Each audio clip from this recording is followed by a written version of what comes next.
goizeko ordu bat aterdi zian, ez gutxi bera. Hasi ginen soinuak entzuten da dana, eta ni zure gela junitzen. Korrika, hortzaz batzen naiz. Eta hori sartu zen? Bila sartu nintzen. Eta egia. Eta gero iriki zuen atia, eta... Eta horrengo erbila zen guardia zibil bat atian. Lasarrakin. Lasarran puntakin. Kontatuko diguzu duela 15 urte, nola esnatu zineten zure etxean?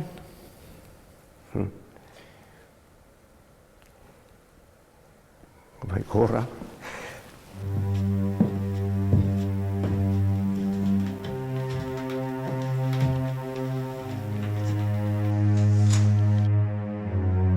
Hortik aurre 3 bat egite genuen lo.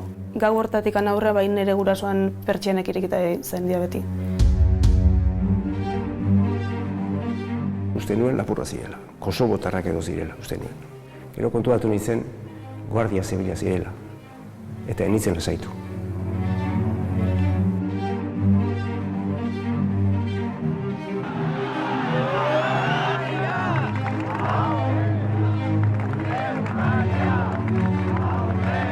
Galdu genituen harremana, lagunak, gure bizi guztian haustura handi bat gertatu zen. Ni Madrilen dituen lagunak, horietenak galdu ditut. Beldur hori badakat ez digun kontatu eta zein ziren.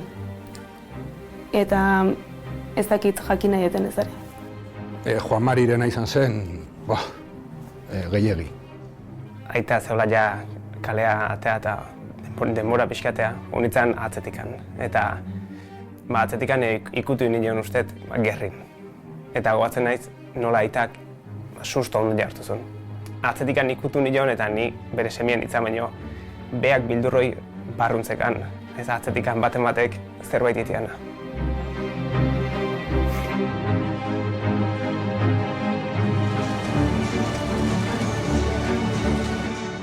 Inoiz gertatu zaite emakume batek izatea kalean. Sentitzen dut asko zu torturatu izana. Baina nire alaba torturatu zuten eta inork ez zion kasurik egin. Baina balio izan du beste batzuei sinisteko.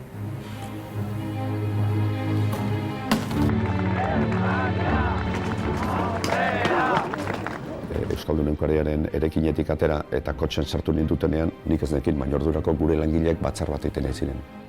Ez ziren joan beldurtu eta etxera, ez aurrein zioten oso egora zailean, aurrein zioten esan zuten guk, Euskarazko Egunkaria tatko dugu.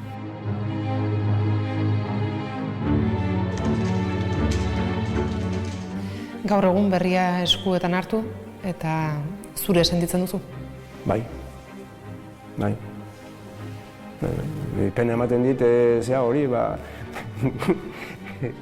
gu ez izatea horren zerak, horren guraso, baina neurri batea, aitona edo. Eta zein etorkizun aurre ikusten diezu Euskal Hedabidei, egoera horrela ikusten baduzu? Nik egile esan da, egoera neko zaila ikusten dut. Ekonomikoki oso justu, biziropen egoera baten gaude. Langileen lan baldintzak kaskarra dira, bajua dira. Hedabideak egin duten alegina eta publikoak egin duen alegina iruditzen zait ez dela guztiz orekatua izan.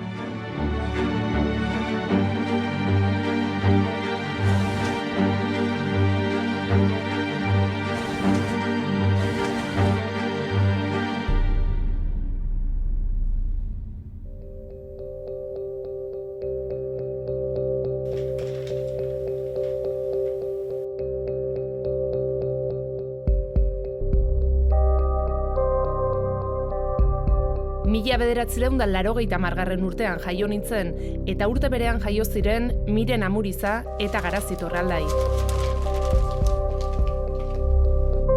1980 urtean jaio zen Euskaldunon egunkaria ere, gure ama hizkuntzan idatzitako gerra osteko lehen egunkaria.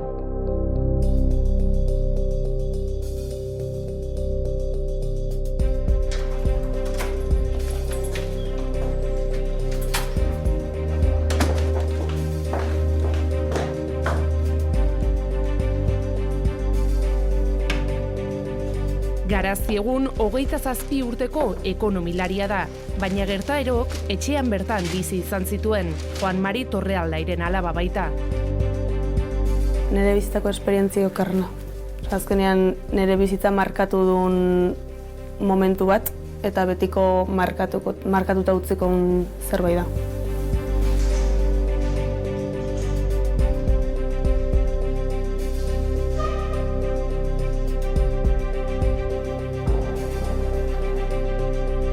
Miren Amuriza aski ezaguna da denontzat, bertsolaria da eta egun Berria egunkarian zutabeak idazten ditu. Oso ondo akordatzen naiz, hurrengo larun batean, zelan Donostian manifestazio bat egin zen, eta akordatzen naiz hain zuzen, enuelako joan nahi izan, eta kriston kasketa harrapatu nuelako, lagunekin geratu nahiko nuelako edo, eta gurasoek erdi derrigortuta eraman induten Donostiara. Baina akordatzen naiz, eta hori holan izan zen, zelan amak esan zidan, egun egin behar zara hemen, eta hemendik denbora batera baloratuko duzu zer izan den hemen egotea, gaur hemen egotea, hobetu ulertuko duzu, eta arrazoi izan zuen. 2003ko otsailaren 20an 12 urte genituenean ordura arte gurekin hasi zen egunkaria itxi zuten.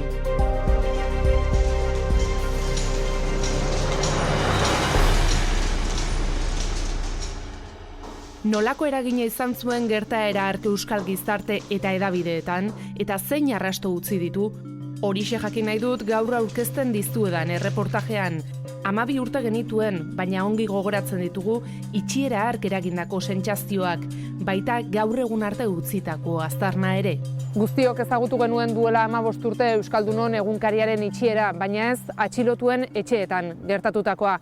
Gaur puzle horren pieza batzuk ezagutuko ditugu, guztiak bihotzetik kontatuta.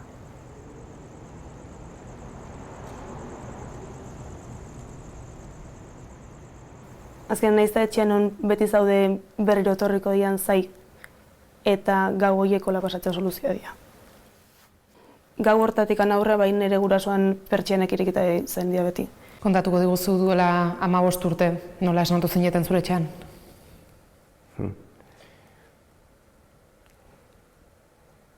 Bai, gorra. Ezin dut ulertu, sartu ziren sekulako, sarraski bat izan zen ura. Egi etortu behar dut, uste nuen lapurra zirela. Kosobotarrak edo zirela, uste nuen. Hasieran. Gero kontuatu nintzen, guardia zibila zirela. Eta nintzen lasaitu. Netzako ez da erresa kontatzea. Puntu bat arte bai. Baina puntu sentimentala bexiat gehiago sartzean, ja ez da. Ja asko kostatu zait kontatzea.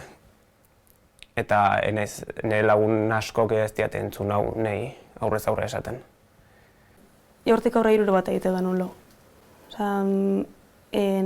Bai egia da soinu bakoitzakin esnatze zinean, goizeko ordu bat eta erdik netzako momentu oso kritiko izan zen. Hortikan hilabete batzute ja lo bakarrik iten hon, baina etxen bakarrik egotea, etxea etorri eta bakarrik inorez egon etxeen dani bakarrik egotea, urte batzuk nire pasaziala bildurroi superatu arte. Etxe hundia da, iluna da, eta hemen egozen soinuk, behin ikustezunen zer sartzeian etxea. Gero, zu bakarrik antzaudela, bildurroi dakazu ez, berriz berdina gertatzeko. Eta nien izan denbora basatzen seguru sentitu arte etxean. Tristea. Benetan, inozentzia galtzeko momentu importante bat.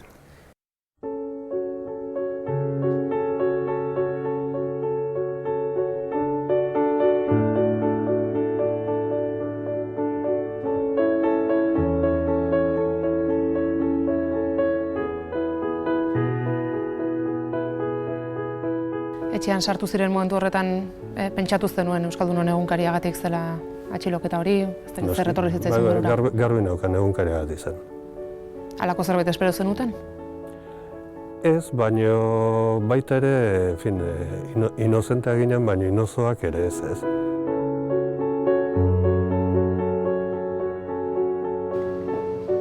Auzitegi Nazionaleko 33 orrialdeko sententziaren azken parrafoa saiatu zen epaitegietako bidea amaitutzat ematen. Baina ordu hartan, orain gutxi bezala, Estrasburgoko giza eskubideen auzitegiak Espainia zigortu zuen. Kasu hartan, Martxelo Otamendiren tortura salaketak zirela medio.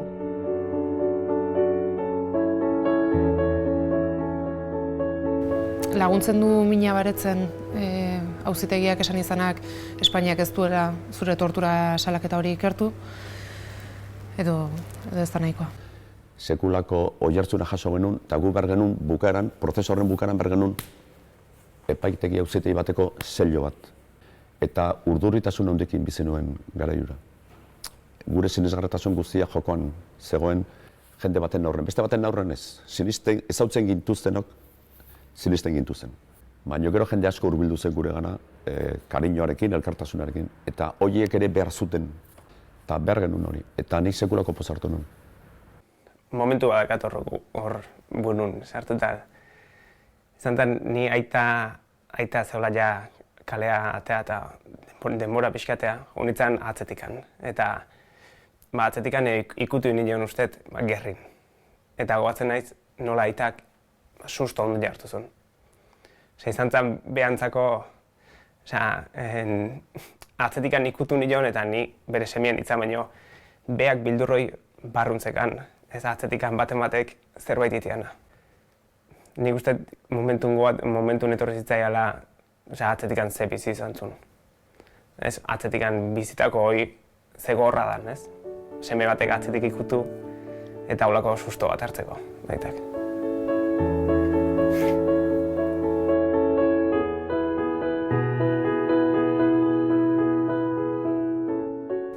Gogoratzen duzu noiz hasi zinen kontatzen? Noiz kontatu zenien lehenengo aldiz zerbait? Detaileekin ez diet sekula kontatu. Eta inoiz geroztik hasi izan izenean, zerbait adierazten da bar, nahiago dute ez jakin. Hori esan zuguten gurire. Bai, nahiago dute ez jakin. Xo, eta, esaten di, xo. Tortura hitza bere ahotikan nik telebistan entzunun. 2000 eta Xabier Euskitzek entzion entrevista batean. Eta horre nik lehenengo aliz horren zunion. Eta hori telebista zentzutia hori, ez azkenean imaginatzezu, baina tortura hitza ez dizun inoiz onartu. Eta azkenean zure aita da, eta 60 urteko pertsona bat eraman zuten, ez? Eta esatezu, joe, 60 urteko pertsona bat izan kapazak izango horiteko. Gauza batzuk kontatu izan dizkigu, beste batzuk ez. Eta ohandikan ikuste ere bai fondoan beldur hori badakat, ez? Ez digun kontatu eta zein ziren. Eta ez dakit jakin nahi deten ez ere.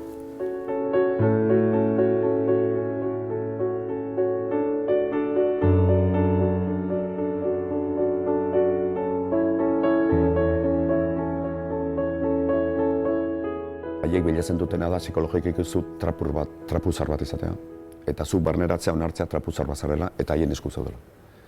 Eta hori lortzen dute. Biluze jazetu zer, refleksio asko egiten dituzu, ni biluzik, neola, ezin duen ikusi, baina plastiko gogor molko batekin ukitu zizkiaten ipur masailak, momentu baten nire bizitza pribatuarekin, nire opzio sexualarekin lotura daukan humilazio homofobiko baten biktima izan nintzen, jarri nunduten biluzik, eta esan zidaten egon gara zure lagunekin, eta zure lagunek kontatu dute sexua ukitzeko orduan zein den zure gustoko postura.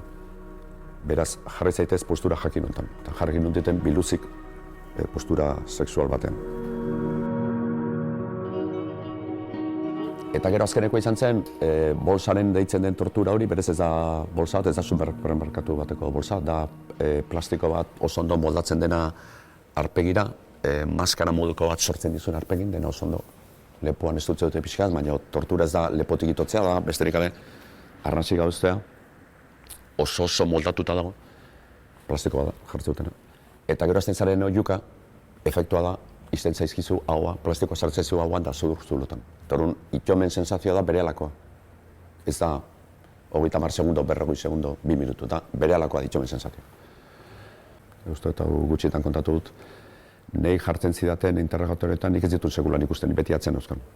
Jartzen zidaten burun mendiko gorro moduko batola, honean iristen zena. Eta behin interrogatorio batzuetan kontatu nintzen gorrotik bera, hemengo zula hauetatik behiratuta zapatak ikusten izkiela batei. Ni bi aukera nukan, ezerrez esan, eta memorizatu zapata horiek, inoiz jartzen bali manu salaketa bat torturengatik esateko zapata hauek zer ematzen, eta ez dintzen sartzen, esan nien. Esan nien ez zure zapatak uste ditut.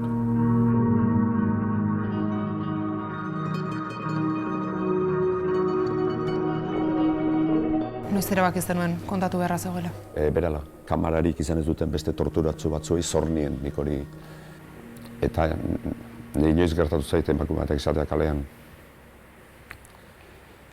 Sentitzen dut asko zu torturatu izana. Baina nire alaba torturatu zuten eta inork ez zion kasurik egin, kenduta bere inguru.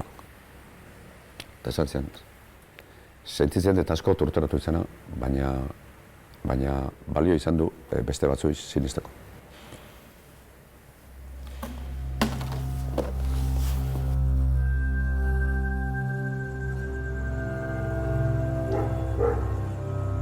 Zazpi urte pasatu ziren egunkaria itxi zutenetik haren zuzendaritza Espainiako Auzitegi Nazionalean epaitu zuten arte. Urte haietan Euskaditik Madrilera bitartean dauden 200 kilometroak bi munduren arteko banaketa izan ziren eurentzat. Nik batzen naiz bai esate zegoela lasai hartzeko, horre ongo ziala igual jendia ongo zala, gure kontra, behaien kontra ongo zana, gure kontra ongo zen jendia ongo zala.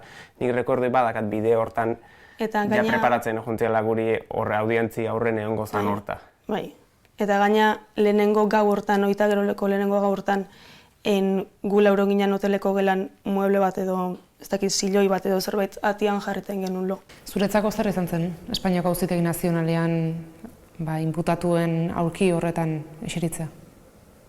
Ze izan zen humilazio handi bat.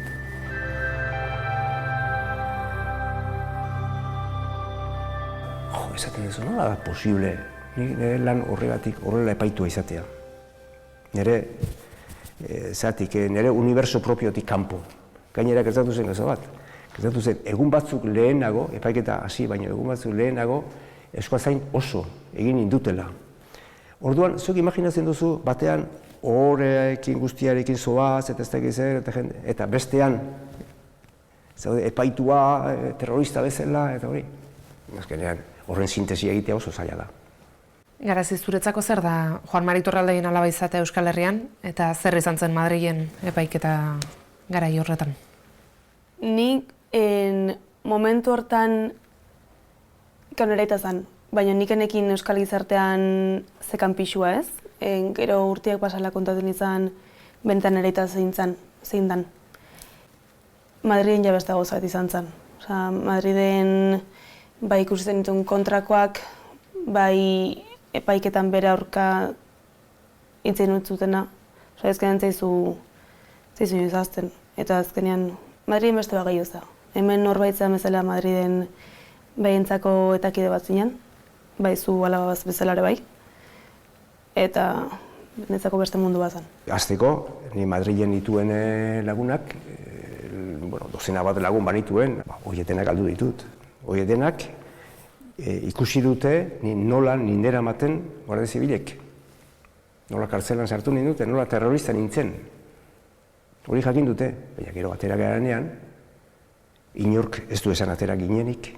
Seguruen ikuste dute horrendi barruan nagoela. Haie galdu ditut betirako, ez dut dei bat bakarra izan, berein aldetik, betirako galdu ditut. Eta hemen ere, ez da zegoen pentsa, hemen ere esaten dute, ez da frogatu, baina beti gelditzen da hori. Orain, Aitor hori diodan bezala, esan behar dut, horren konstantziarik hemen ez daukadala bat bakarra era. Justu kontrakoa bai, jentea sinistu egin digula. Nire problema handietako bat, handik etorri nintzenean, zen nire irudi guztia puskatu dute. Eta sinizgarritasuna galdu dudalakoan nengoen. Eta klar, momentu batean esaten duzu, honek sinisten baldin badu, ni bi joku egiten ari nintzela. Ez dut edo sinisten. Eta konprobatu nuen ez dula sinisten. Gure herria ez zuten engainatu. Baduzu irudiren bat gogoan, besteak baino gehiago? Bai, jakinetik gata zuten momentuan, galtza beixak zean, jertxe baita ere beix marroi bat, eta lotuta zamakiten, eta txamarra bat burun. Eta nola erdik korrika sartu zuten furgoi handi hortan. Eta egun argitu zunen, guatzen naiz irakasleek eta herriko jende bat etorritzala. Babesoi ematea eta irakasleek etorri zean, irakasleek behen babesa emantzikuen eta gero nik uste arratsalde hortan izan zala eskola junitzala. Nire lagunak batzet babestea etortze ziala. Eta inguruko bestiak, adinekok eta inguruko adinetakok etorri ziala baita ere informatzea. Jendeak pausu lerri txikia eta horren jendeak bazekin ze gertatu zen. Eta horren etorri zian galderak inez, etorri zian pixkat informatzea. Eta nik batzen ez nire lagun minenak zianak pixkat babestu ite ziatela. Baduzu baten bat buruan espero ez zenuena. Norbait babesik emango etzizuna uste zenuena eta eman dizuena. Bat, espatuko nizuke, atutxa. Jomari atutxa, barne zailburua izan zen garai hartan, eta egunkariaren kasuan esan zituen gozo batzuk gero hemen epaiketan erabili izan zirenak, esan zituen. Eta etorri egin zen. Nolabait, lehen esandakoak, nolabait atzean utzi, damutu, eta etorri egin zen. Hori asko estimatu nuen. Gure historian egin den crowdfunding handienean parte hartu zuten 80.000 bazkideek ikusi zuten egunkariaren 6 hilabeteko behin-behineko itxiera nola agindu zuen Joan del Olmo epaileak. Horren ostean 6 hilabete gehiago, beste 6 hilabete eta beste 6. Proiektuak bideragarri izateari utzi zion arte. Gu enpresa ginen. Gu genuzkan eta 30 langile. Guk bez ordaintzen genuen, segure sozialari ordaintzen genuen, guk zergak ordaintzen genuen, guk ekonomia sortzen genuen, soldatak sortzen genuen. Baina ez gaituzte seguran enpresa hartu, enpresari handientzako, enpresari elkartentzako, gu ez gara enpresa, gu gara euskaren aldeko militante jator batzuk. Kantatu gizut, horren dela utzi Confebaskek egin dio omenaldi bat, etanen biktima izan diren enpresei, enpresario eta direktiboi. Orduan, enpresario elkarteak ez duten ezer esan. Ez duten enpresa itxi. 130 langile kalera bidali. Direktiboak atxilotu hori oso akusazio gorrekin. Direktiboak torturatu eta enpresa elkarteak Euskal Herriko ez duten ezer esan. Justu egunkaria zegoen momenturik importantenian, onenian, eta hori dana zapuztu intzan da galdu intzan. 15 urte pasa dira, zergatik uste duzu, itxitzutela Euskaldunon egunkaria 2003an? Nik ez dagoet inolako zalantzarik horri buruz. Hauek ondotxo zekiten ez zegoela zeharik harremanik etarekin. Gure sarraski hori egin zutenean, gure etxetan sartu eta gero bulegoetan eta bar, informazioa, ze informazioa eraman zuten? Egunkarikoa, jakinekoa, Elkar fundaziokoa, argiakoa, ikastolen elkartekoa eta herri irratikoa. Dena da eta doktrinapean euskal kultura da, txikitu nahi zutena. Haientzat egunkaria zen simbolo bat, oso simbolo garrantzitsua. Eta simbolo hori erabilita bigarren arrazoia. Abiso ematea Euskal Herriko jende abertzaleari. Ordurako hiztegi politikoan sartuta zeuden erabakitzeko eskubidea, Ibarretxen planaren aurreneko urratsak emanda zeuden, eta ez dauak abiso bat eman zion jende abertzaleari. Kontuz, orain Kataluniak egin dutera, kontuz zeiten duzuen, zegu edozer gauza egiteko prest gaude, hori gelditzeko. Eta nola ez duzuen sinisten edozer gauza egiteko prest gaudela, egingo dugu inork espero ez duena. Eta da, Euskaldun egunkaria itxi. Utzi euskara egunkaririk gabe, direktiboak atxilotu, oso akusazio larriak bota, eta gaina torturatu ingo ditu. Zeharka beste mezu bat zijoan. Garai horretan, gogoratu Eusko Jaurlaritzan Ibarretxe zegoen, beste aire batzuk ere baziren, eta orduan mezu batzu zijoazen. Egunkariak diru laguntza jasotzen zitu Jaurlaritzatik, eta baten batek nahizun lotura hori ere egin, eta abisuren bat pasa. Eta horregatik bildu zen horren beste jende Donostiko manifestazioan eta ondoren izandakotan. Jendea joan zen elkartasunagatik. Baina jendeare joan zen baita ere norberarena defenditzea. Esan ez, edo gelditzen dugu eraso egunkariarekin, eta hor gelditzen dugu, etorriko dira nire sindikatuaren kontra, etorriko dira nire entitate finanziaren kontra, eta etorriko dira nire hezkuntza sistemaren kontra, hezkuntza egitura batzuen kontra.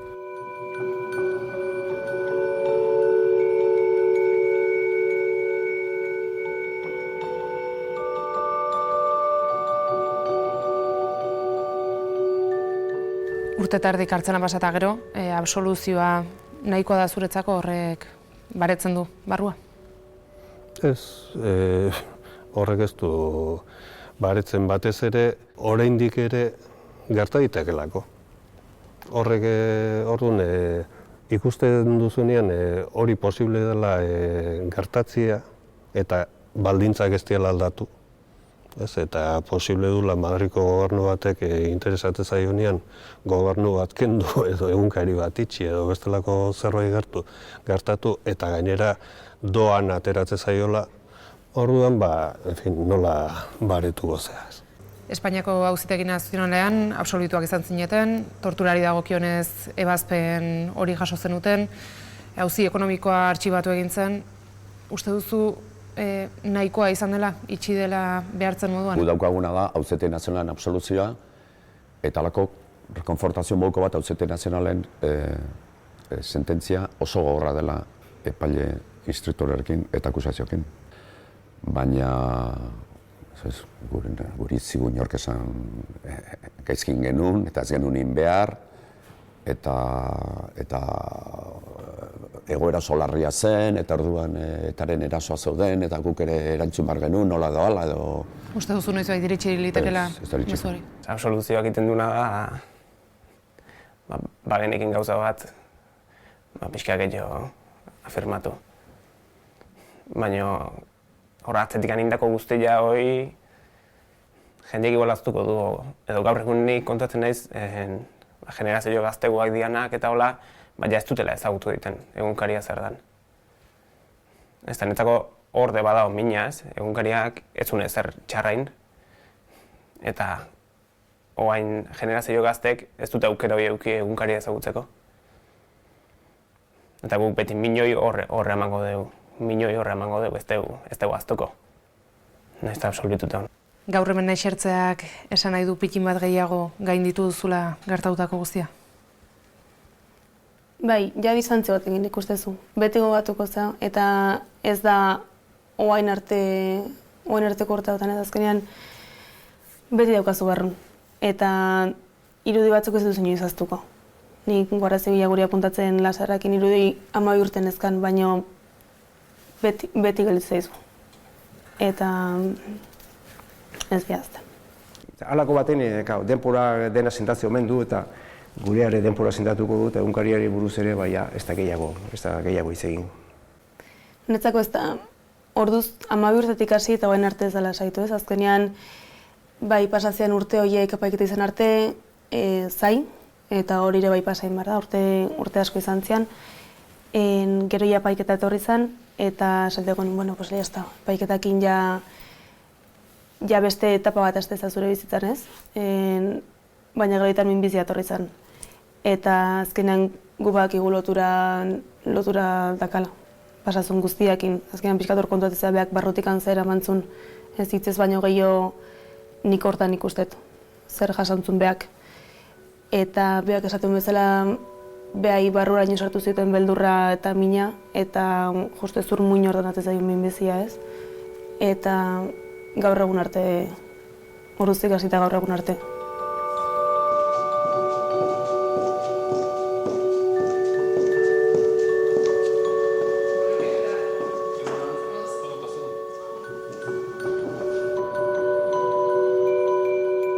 Imanol Kerejeta, zu Juan Mari Torraldeiren psikiatra izan zara. Bai.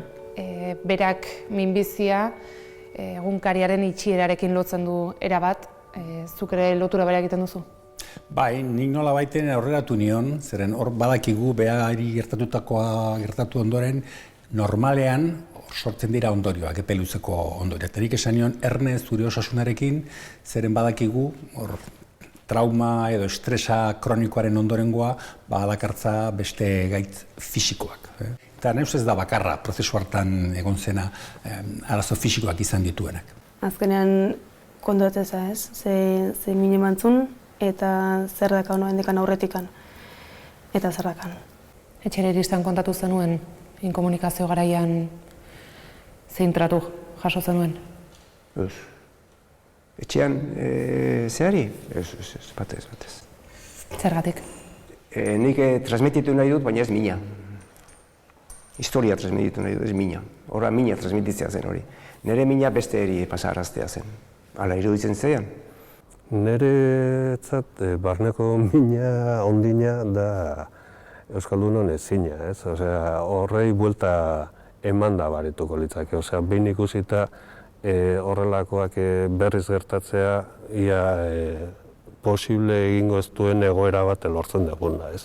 Eta izan zen jende askoren, euskal kulturaren jende askoren eta euskaltzale askoren begietako ninia izan zen.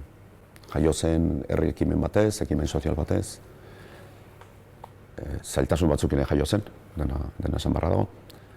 Eta nahi jarretziatenen pistola metro bateko, burun paren metro bateko distantziarekin esan ez gazalera zinor baldo hemen, orduntxe esan nun.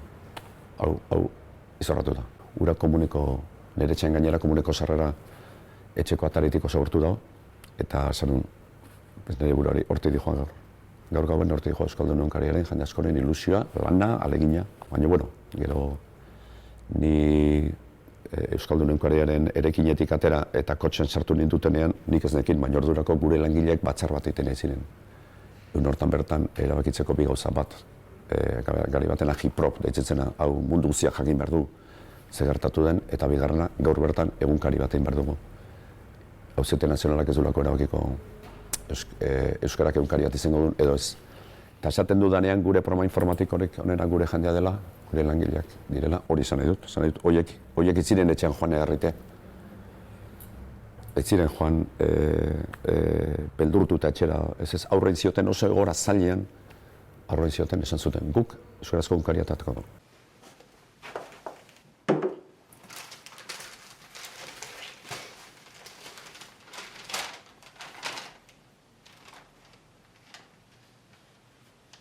Zer izan da Euskaldunon Egunkaria zuretzako?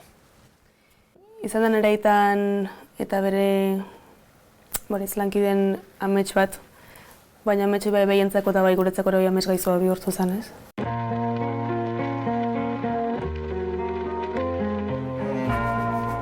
Martxelo Otamendi Euskaldunon Egunkariako zuzendaria zen atxilotu zutenean eta gaur egun Berriako zuzendaria da. 15 urteotan zein bilakaera izan dute Euskal Hedabideek, esperotakoa izan alda?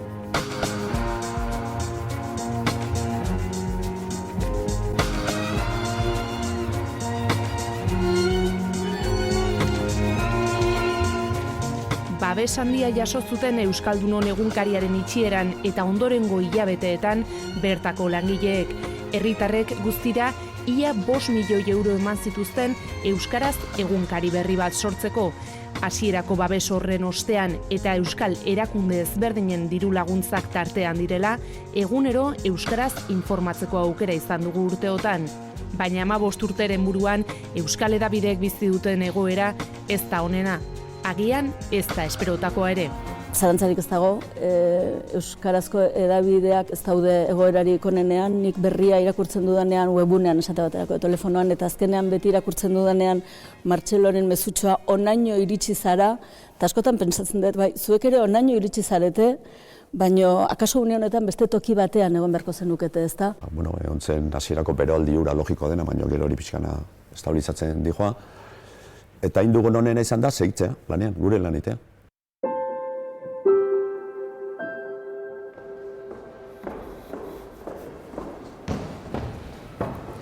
Iñaki Soto, arratsaldeon. Ondo.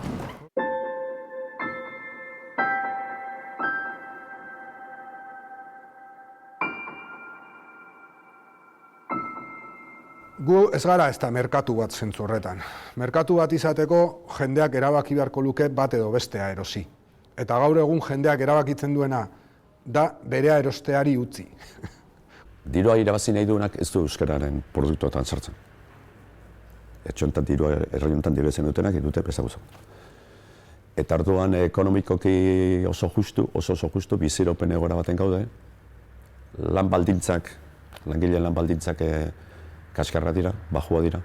Hurbileko jende asko daukate lanean tokiko aldizkarietan dabilena, irratietan, sarean, eta badakigu baldintzak ez direla errazenak. Termino soziopolitikoetan bi egunkari bi aldiz sortzea da mirakulu bat. Ez dago honelako esperientzia bat Europaren testuinguruan eta ziur asko ez da mundu osoan ere. Eta hoien biziraupena ez dugu behar bezala baloratzen. Galdera hori nik zabalduko nioke Euskaldungo izena ontzat ematen baldin bada, horri ze iruditzen zait alegina ez dela izan proportzionala edabideak egin duten alegina eta publikoak egin duen alegina, iruditzen zait ez dela guztiz orekatua izan. Gaur egun euskerazko egunkari bakar bat sostengatzeko herri honek egin behar duen esfortzua handia da. Eta nekez lortzen du bere bideragarritasuna ziurtatzea. Askotan guri aurpegiratu egiten zaigu, zergatik ez dugun euskeraz gehiago egiten. Gaur egun guk ezin dugu gure kabuz erabaki adibidez, euskeraz egunkari bat ateratzea. Zentzu horretan, izango ginateke konpetentzia berriarentzat, eta horren eskenatoki probableenetako bat da, lehenik horietako bat erortzea, eta ondoren bestea.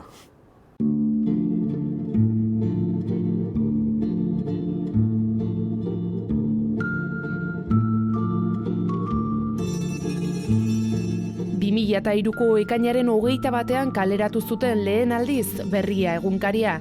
Lehen aleura eguerdirako agortu egintzen kiosko gehienetan. Guztira 50.000 ale kaleratu zituzten. Lehen eguna zen, berezia zen. Gaur egungo datua beste bada. Eguneko 12-13.000 ale inguru. Gure salmentak 12.000 inguru hortan izan litezke, 12.000 inguru hortan izan litezke, eta hortik eguneko 80 inguru izan liteke etxeko arpidetza. Eta gero interneten dauzkagu, egunean kenduta egun garrantzitsuetan eta azkeneko denbora honetan Kataluniak denoi eman digu audientzia gehiago, 19-20.000 inguru ibili gaitezke bisitari bakarrez. Guk hipoteka handiak dauzkagu. Egin auzitik eratortzen dut zor bat daukagu. 4,7 milioi euroko zor bat. Espainiako gobernuak 1988an egin eta 2003an Euskaldunon egunkaria itxi zituen, baina biak bir sortu ziren, herritarren babesarekin biak ere. Itxi dezakete egunkaria edo egin itxi zuten bezala, uste dut zailagoa izango zela. Baina aldi berean ere, uste dut gure egitura, elkartasun egiturak, ahuldu egin direla ordutik ona. Eta zaila den bezala, beraiek gurea iztea besteak itxi zituzten bezala, gurea berregitea besteak berregin genituen bezala, gaur egun ere uste dut zailagoa dela egizarte honentzat. Galdetu badugu ere, saiatu bagara ere, ez da erraza izan irakurle edota ikusle datuak lortzea. Amaikak ze bilakaera izan du? Sortu zenetik gaur egun arte zenbat ikusle ditu, zein da gaur egun duzuen kopurua? Gure bilakaera da xumea, pausoz pauso, pixkanaka eta kostata. Eta seguramente egin nahiko genukeen guztia egin ezinean, dauden baldintzekin.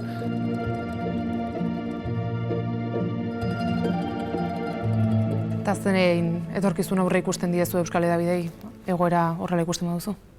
Nik egia esan da, egoera neko zaila ikusten da. Krisiak utzi ditu paperezko eta zehazko ikusentzunezko telebistak eta horrelakoak oso ikututa. Telebista ikusteko moduak erabat aldatu dira. Egunkarietan ere bai, mantzo, ari gara ikusten, urte asko dira esaten ari garela, gauzoiek aldatzen ari dira, eta ikusiko ditugu erogitzen. Bat baino gehiago eta potoluak.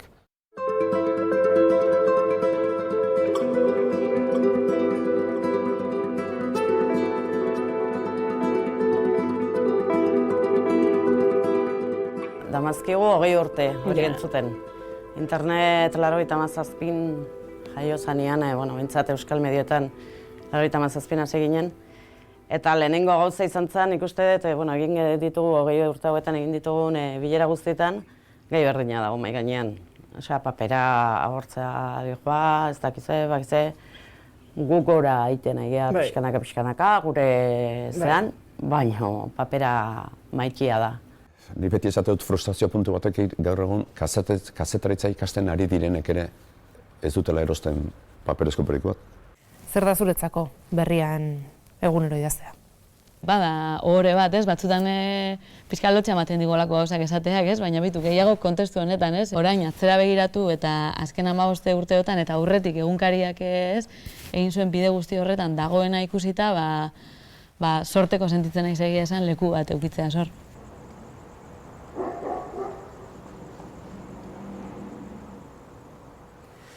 Zer galdu zenuen zuk duela 15 urte? 12 urte eukitzeuk aukera biez. Urte horiekin dakazun noraiteko inozentzioi. Azkenan gure bizitara bat aldatu zen. Gai horren inguruntzan dana, beti zer gauza txikin pendiente egon den, bai batek zer esango zuen, zer ingo zuen, horrek nola eragintzezaken gero epaiketan. Orduan, 12 urtekin eta hortik aurrera ez da bizan normal bat izan ume batena.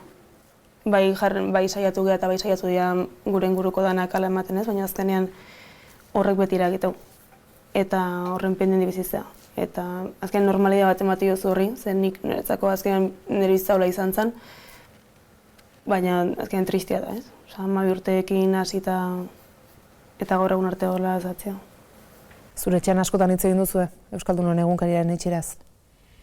Bai, gure etxean hain justu urte batzuk lehenago, 98an edo uste dut, egin itxi zen, eta orduan gure aita han ari zen lanean.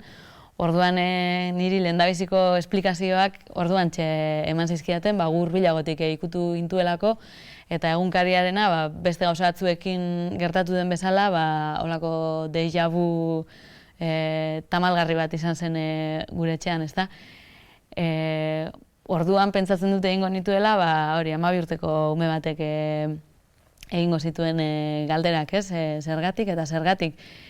Gerora, hitz egin izan dugu gehiago, apur badia kontestu orokorrago baten barruan, eta, nik uste bai niri eta bai gureak bezalako etxeetan bizizan garen askori oso garbi esplikatu izan dizkigutela gauzak beti, eta horri esker daukagula orain, daukagun kontzientzia. Euskarazko komunikabide bereziki behar duguna da Euskaldun gehiago. Erosle potentzialan kopura handitu. Nagusiki urgentziazko behar duguna iraupen alde hortatik hori da ez. Azken urteetan ikusi duzu hori? Euskara geroz eta Euskaldun gehiago egon eta Euskal Hedabideen egoera pikin bat hobetzen joan da, edo... Ez da horreman zuzen bat, eta hori bada defizi badaukaguna. Handitzen ari da, hartzaile potentzialen kopura handitzen ari da, eta hartzaile realen kopura ez da handitzen ari. Beraz, dagoen leize hori handitzen ari da, eta hori da urgentziazko interbentzio batean behar duguna. Eta gero administrazio publikoekin iristea akordio batzutara, jarriko gaituztenak, parabentro ekonomiko eta finantzero normalizatuko batzutan. Ze etorkizun aurre ikusten didezu Euskal Hedabidei? Pelota orain gure eremuan dago. Iristen espaldin bat dira gara, hor dagoen publiko potentzial horrengana. Tarraka jarrituko dute batzuk, beste batzuk hobeto, baina prekarietatea betikotzea oso kezkagarria iruditzen zait. Eta hori ez da konpontzen bakarrik laguntza publikoak areagotzearekin.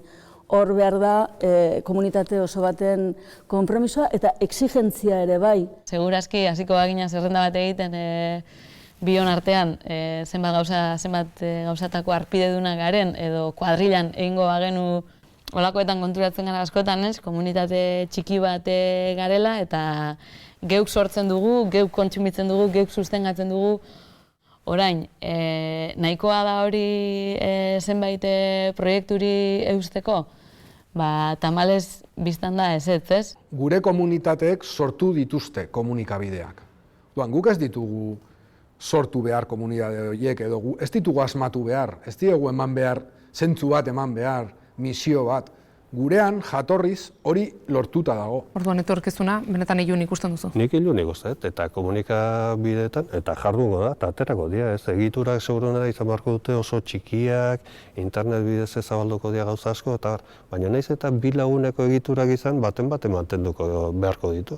Osea, bestela bi horiek ezingo dute, edo egin beharko dute beste zerbait, eta gero komunikatu, ez.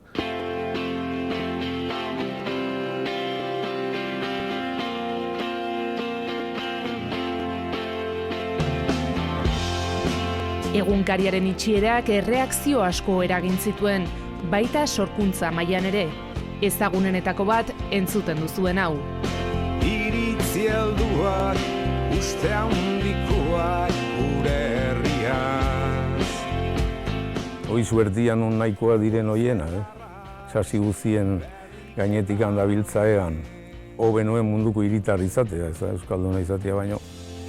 Hori zuertia, nun nahikoak dien hoiena. Sasi guztien gainetik handabiltzaean.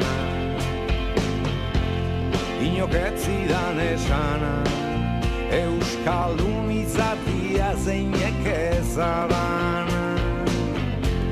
Hobenuela hautatzia, munduko hiritar izatia.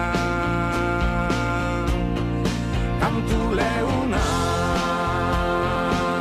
nahi nituzke jarri, eguzkia. Ruper Ordorikak zaindu maite duzun hori abestia egin zuen 2003an.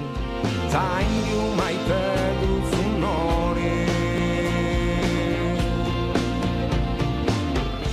Egunkariaren itxieraren manifan egon nintzen Donostian, eta nik gogoan daukadana hoixe da. Bukatu zenean hor ginean Kontxako inguru hortan, jende asko, eta kanpuan bizidan lagun bati deitu nion, atzerrian bizidana esplikatzeko hango giroa eta zerbait sensazio bat. Kantu leunak nahi dituzke jarri, eguzia. Intuizioz gertatzen dira holako gauzak, eta segurki badutelako egiaren puska bat behintzat. Euskaldun jende askok mehatxua handia sentitu zuen orduan. Zaindu maite duzun hori. Ez ere doai bada, niretako euskaldun izatea, baina egiazki eguneko bizitzan nekeza ere bada. Euskal gaixo garen ontzat Nikola deitzen dut, bakizu, fijazio hori dugun ontzat edo izu hori garatu dugun ontzat galeraren aurrean. Zaindu maite duzun hori. Maite zentzu nahi bautzu euskara zaharrian oniritzi esango litzatekena, on egiten dizuna maitatu, ez? Zaindu borroto duzun hori. Zaindu maite duzun hori.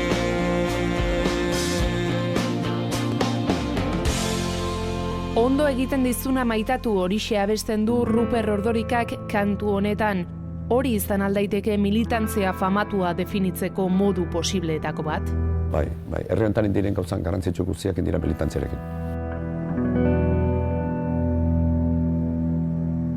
Nik behintzat ezin dut beste parametro batzutatik hitz egin, ez? Hasieran kazetaritzan argian hasi nintzenetik, niretzat oso lotuta joan direlako beti profesionaltasuna eta militantzia bete-betean.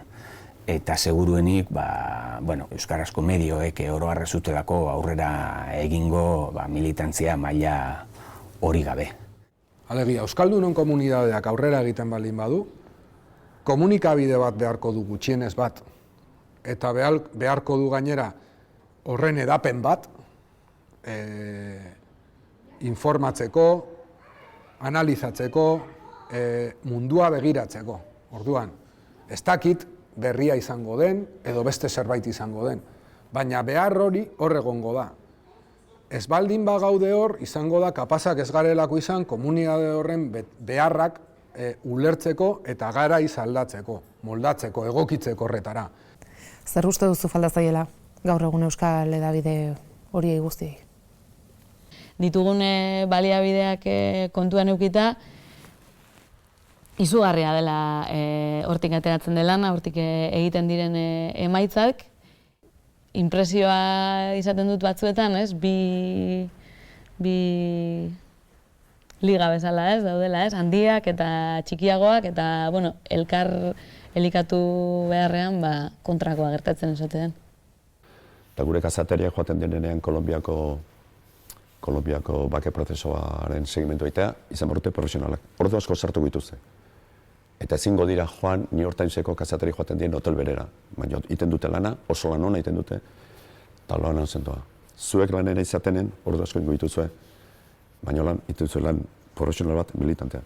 Eta herri honetan militante eta profesional duintasunarekin, militantzia duintasunarekin, gure etorkizun hortik da. Gu ez gara sekulan egongo bosi zarretako hoteletan. Baina ez dugu konplexurik eukiko Joko Olimpikotako 100 metrotako finala kontatzeko ezkerretan New York Times eta eskubita The Guardianeko kazetarien artean. Eta hori azkeneko 30 urteetan lortu da. Lortu du Euskal Telebistak, lortu du Euskadi Irratiak, lortu du Egunkariak, Argiak eta beste. Gauzat esango dizut, munduko hizkuntzen artean, estaturik gabeko hizkuntzen artean, katalana da daukan arranko onena eta bigarren gugea. Eskerrik asko, Martxelo Otamendi. Zuei plazar bat. Esker.